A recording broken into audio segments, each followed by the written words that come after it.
Hello guys. I just thought I could make this video for you in order to elaborate some of the important aspects that you guys would be dealing with as we now moving into a different section, which is called rudiments of directing, which I feel that it is very important for you to really get this section right, which is why I made this video so that you could have a clear and better understanding of what is really expected and why you should be doing this section after all. Okay, so first of all, you need to understand that you, as becoming the teacher, when you move or when you go to schools, you would be expected to direct a show. Okay, so therefore it is important for you to understand all the different stages of directing so that you could be able to work with your learners and also with other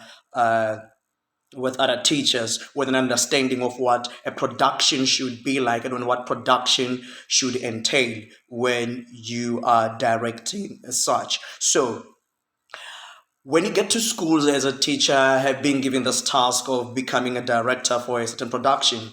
That is not part of the extramural activity. It's part of the curriculum and it falls under the fourth broad topics which we have, which is now a production. So it is very important for you to know that and to understand the dynamics that this chapter comes with. So I'm going to take you through different stages of directing. Okay. The first one obviously would be the audition process. Let's say you've been given a task at school to direct a production. The first thing that you're going to do is to first find the script.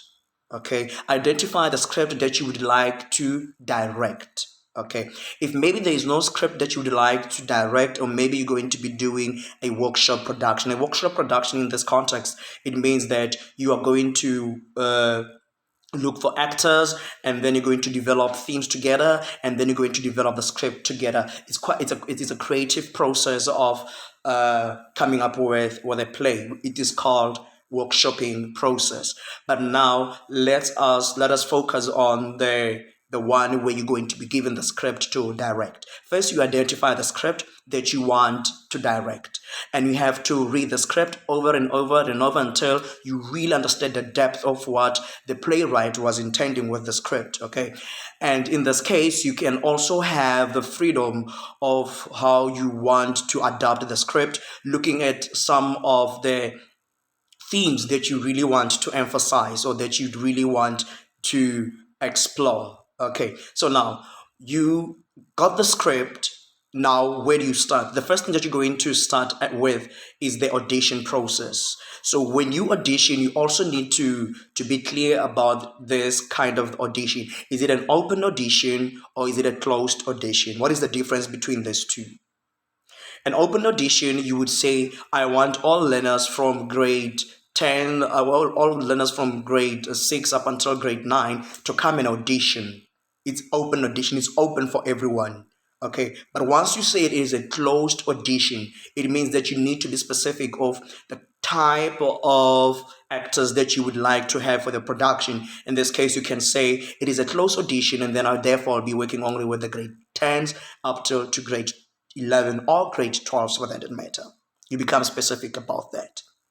So within the audition process, you would have the first session where you would call everyone to come and audition, and then during the audition process, you would obviously have to be working with your assistant director, okay, to help you with the casting and decision making for the production. So you would have the first session where you have everyone coming to audition for roles. They will decide on which roles they want to play. Okay, and you would also be clear about the production that you're going to be directing, that I'm going to be doing epic theater or I'm going to be doing realism or poor theater. It is entirely up to you which one you're going to be doing. All right, so you're done with the first session where you had everyone coming, and now you go back with your team, your assistant director in this case, where now you're going to shortlist some of the potential actors that you think you can use, and then you can maybe call two actors who were auditioning for the same role, so now you can make a final decision with the help of your assistant director. And that second stage of the audition process, it is called a callback audition. And then from there, second stages of the audition, that's when now you can say, now between these two actors, we're going with this one because he meets the characteristics of what this character it is about. He's short, he's energetic, he's black, and all of that. You'd also be looking at those kind of character uh, aspects of the role, and then you make a decision. And now once the audition process is done, you can at the same time also start now to be looking for your crew member would be set design, costume designer, assistant, stage manager, and all of that. And now if maybe you're working in a school production, you can make some of the guys who came for the audition, you can choose from them that, hey, you didn't get a role, but then how about you help me become the stage manager, or how about you help me being the set designer or lighting technician for that matter.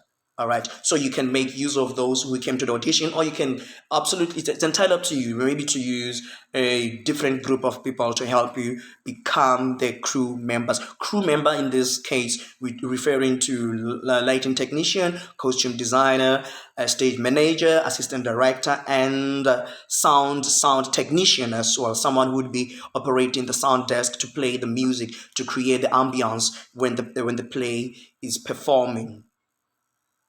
All right.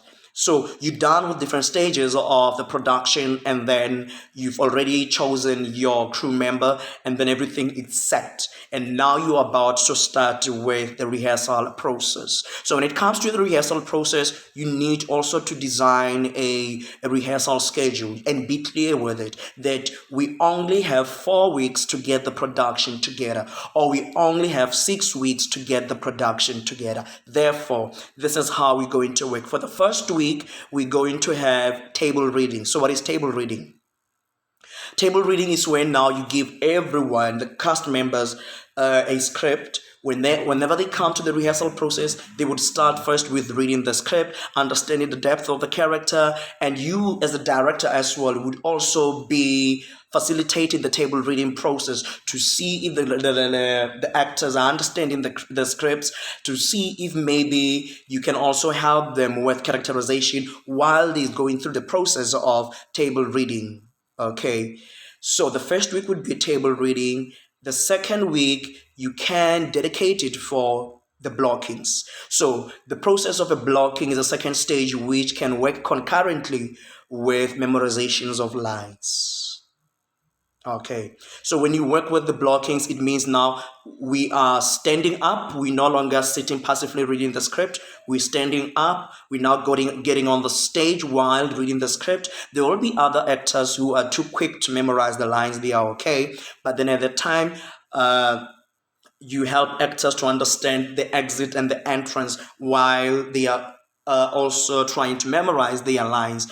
And when you're doing this process as well, you would also need to develop a structure within the rehearsal process, that every time when we get to the rehearsal, we'll start first with the voice exercise, we'll start with the physical exercises, and then we would do theater games. And then theater games in this context, it will help your actors to develop trust among themselves, to develop some acting techniques, to develop some flexibility around the character which they were playing. So having to do the theater games during rehearsal process, it is very, very important. So you need to take that quite seriously as well. So you can start with that process during the second stage of your rehearsal process, which would be the second week. Okay, first week table reading, second week it is the blocking and the memorizations of line. And now when we go to the third stages of directing, this is now where you would be bringing in the costume designer. This is where you'd be bringing the technicians, the set designer, for them to come and look at the stage, conceptualize, and see what would be where and who would be coming at what time and things like that. And then the sound technicians would also now becoming involved so that they could familiarize themselves with some of the scenes and have the right cues where they will be playing the music as to when the lights will be coming in and so forth. So now the crew member are also involved during the third stage of the production. And during the third stage of the production, you have to be very strict as a director. This is where now you have to tell your actors that script down. Okay?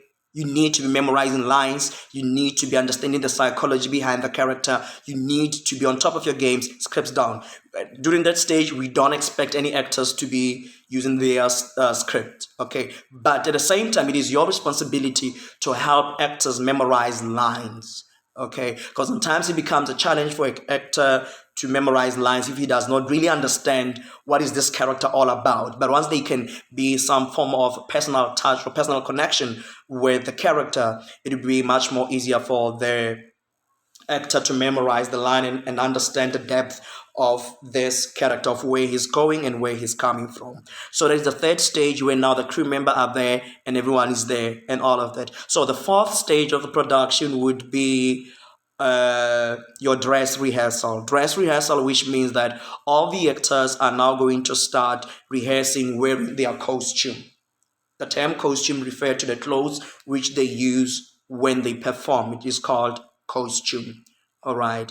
They'll now be rehearsing wearing whatever attire which is suitable for the character, and then the costume designer would also be there to make some suggestion that okay, remove the head, put the head end, but that will also have to be advisable by the director. Okay, so the fourth stage it is costume dress rehearsal, and then the fifth stage would be your technical rehearsal, where now lighting, sound, they all come together, and then actors are also wearing costume. There's no script, and everything is well integrated during the fourth stage of reproduction. You can run the play from the beginning up until the end without stop and go.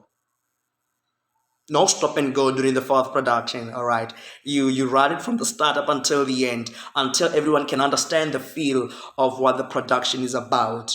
All right, and okay, let me not get to that. I'll get to that when I'm explaining the assignment that you guys need to be doing. So that's the fourth. Is it the fourth or the fifth? The fourth, which is now technical rehearsal.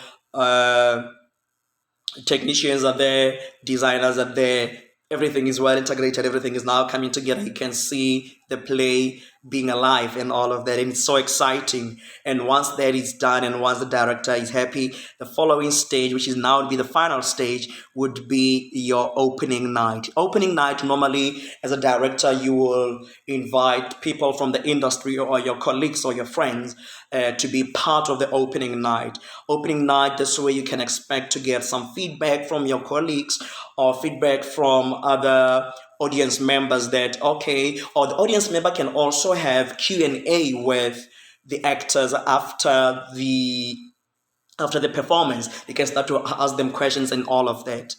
That happens during the opening night. So as a director, you will take the feedback, you will take whatever criticism, and then you will see where you can apply it or make use of it. It's entirely up to you whether you want to take it or not. All right. So after the opening night, now the director hand over the whole production responsibility to the stage manager. The director now is done, and now you sit back. You come there every night to watch if everything is in order and all of that. But now the role of a stage manager at the time would be to really make sure that the production does serve the purpose or meet the vision of what the director had anticipated when he came up with the production. The stage manager would be there every night, making sure that actors, they've got everything in place, the set is there, the stage is clean, and all of that. So at the time when now the production is running every night, the director is not really doing much, but you can here and there after each production, after each night, and say that, guys, let's meet. Today you had a beautiful production, so well done, and something like that. So the production will be running maybe for 3 weeks or for 4 weeks. And then once the production is done, you bring the cast and the crew member together, and then you could celebrate, and then you can maybe.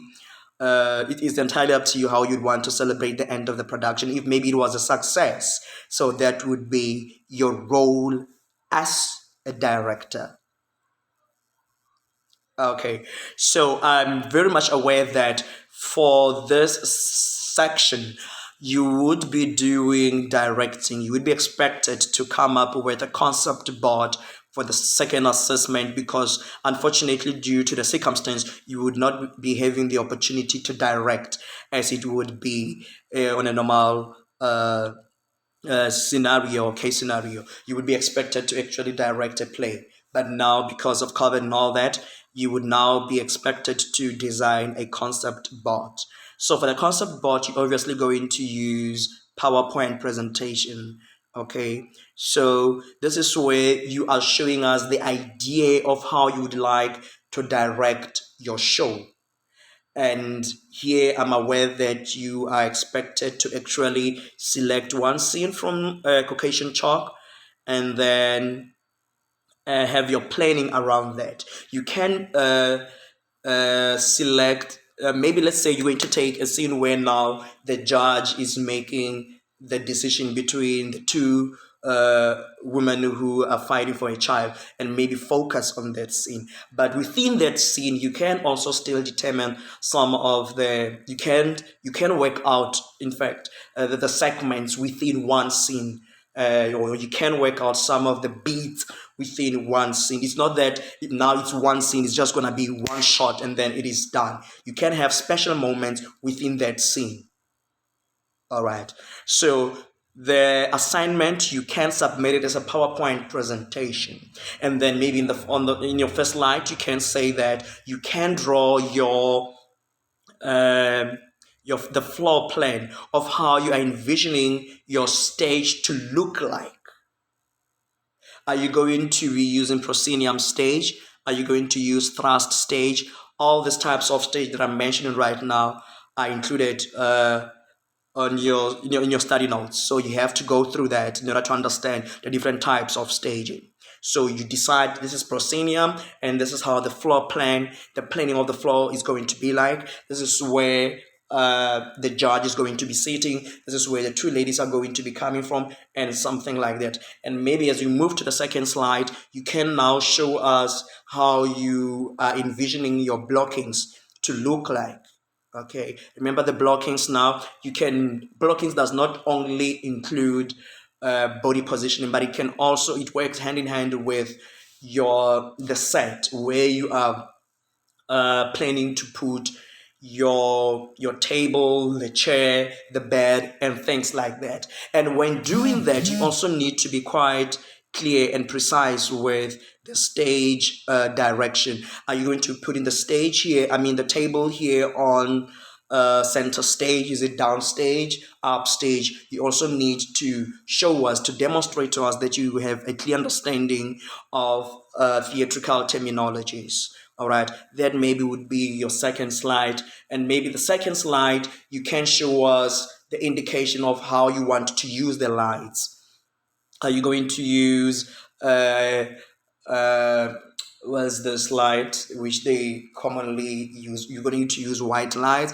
Is it going to be red? Red, what does it represent? Are you going to Where are you going to be placing the actors at the time when you use that particular light? What is the name of that the light that you want to use? Are you going to be using the cyclorama and those kind of things? You need to give us the vision of how you want to do your production. All right, so I'm going to stop here, but I trust that you would find this video quite helpful moving forward in order for you to be able to do your second assessment. Okay, moving forward, I'll also be engaging with you from time to time, helping you with some of important information which you need to be mindful of when you approach your the second task. And please, guys, as we move along, I would be posting or rather giving you guys some tasks to do. Please do those tasks. They are important. All right. So in that case, I can be able to assess you guys. I can also be able to know if you are understanding and be able to track the level of your progress. All right. Thank you so much. We will continue engaging on WhatsApp, and then Moodle side is also there, and we will still continue the same way as we did with the first assessment. Thank you so much. Shop shop.